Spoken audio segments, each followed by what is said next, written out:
Hello, Mr. Fry's geometry class. This is May 4th. This is not due until May 6th. I'm looking at the circles, parts of a circle, area and circumference worksheet here. I'm going to do the odd ones with you, explain a little bit about these, and hopefully it will help you get through the other ones on your own.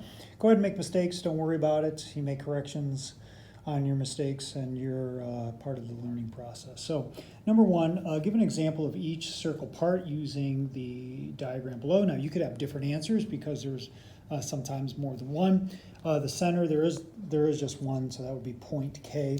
You might want to write the word point in there. I'm not sure how particular Mr. Fry will be on that one, but the radius, one radius that I picked was just KI. Chord JL.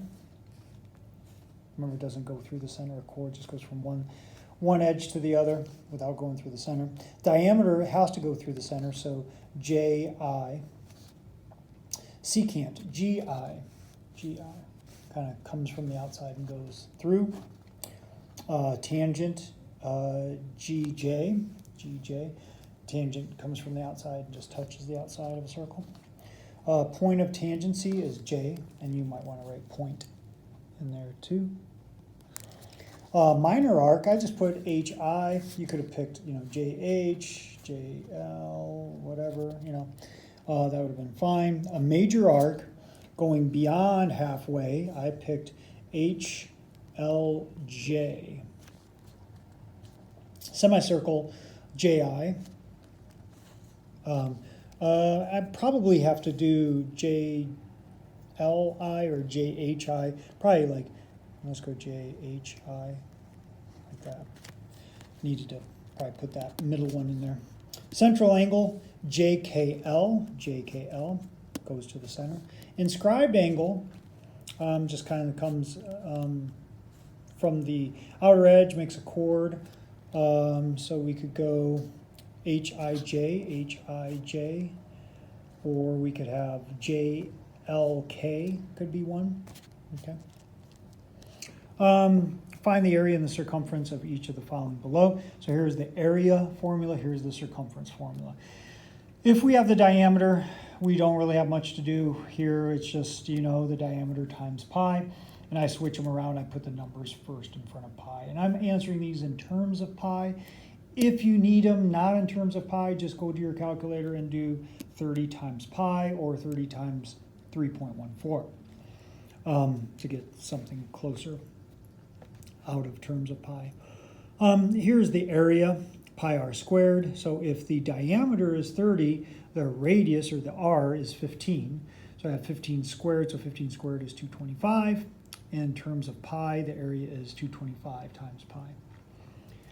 Number 4, I wanted to pick one that gave just the radius instead of just doing the odds and doing another one with the diameter. Well, here's the radius, so I'm going to jump right into area because I know the radius is 10.2. So I just take pi times 10.2 squared, and that would be 104.04 times pi. That's in terms of pi, once again. And then 4, I have pi times d. My diameter, if the radius is 10.2, I just multiply that by 2, and I get 20.4. So 20.4 times pi would be the circumference. And I went and jumped on to all the odd ones over here. Find the radius of a circle with an area of 615.75 square kilometers. So here's the area formula. And I plug in the area, and I want to solve for r by itself. I divide both sides by pi. I get 196-ish. And square root of 196 gives me r. So I don't want to know what r squared is, I want to know what the radius is. Find the diameter of a circle with an area of this much. So I just have that much as my area. And I divide, once again, both sides by pi.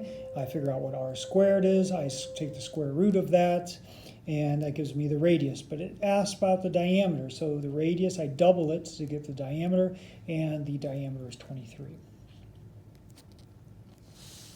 For number 11, find the diameter of a circle with an area of 240.25 pi square millimeters. So what I did was, if it's 240.25 pi, well, I just take the square root of that, and I get 15.5 as the radius, because it was with pi. The area equals pi times that, and so this is r squared. See, because it's with pi. So I want to know what just the radius is first, so I can figure out the diameter. I take the square root of 240.25, and it's actually 15.5. Now I double it to get the diameter, so 15.5 times 2 is 31. For number 13, use the information given to find the area or circumference. Find the area of a circle with a circumference of 11 pi feet. So if it's 11 pi, that means the diameter is 11. And so I need to find the radius in order to figure out the area, because the area formula is pi r squared, so that's the radius. So half of 11 is 5.5, because half of the diameter is the radius. So I plug in 5.5 for my radius. I square that, I get 30.25. In terms of pi, the area is 30.25 pi. If you want to answer without pi in it, you just take 30.25 and you multiply it by pi, or 3.14. And then lastly, number 15, find the circumference of a circle with an area of 1,134.11 square meters. Well, that's the area, so I divide it by pi in order to get r by itself here. 361 equals r squared. The square root of 361 is 19. That gives me the radius. I want to know the diameter because in the formula for circumference, it's pi times the diameter. So the diameter would be 19 times 2, which is 38. I plug in 38, and so the circumference is 38 times pi. And here, because they gave me a decimal answer here, that it's not in terms of pi, I went ahead and just took 38 times pi, and I got 119.38 as my, and that would be the circumference, so that would be in meters. Okay. You might want to have these answers, with feet, millimeters, inches, kilometers. You might want to put that in there, because I'm sure Mr. Fry will be looking for that. Okay, good luck with the even ones, and hope this helped.